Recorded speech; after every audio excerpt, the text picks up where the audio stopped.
how to share notes through the Airdrop on your MacBook. So it's pretty simple. Open your notes and open the one which you want to share.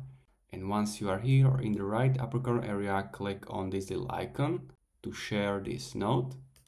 And here you want to find the Airdrop. So it will be shared via Airdrop. Now make sure your contact has the Airdrop turned on. Enter here the contact and click on Share Link. Now find the Airdrop and click on your contact. Now it should be finished. Click on Done.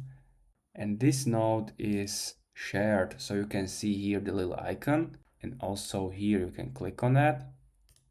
And down here you can manage shared note.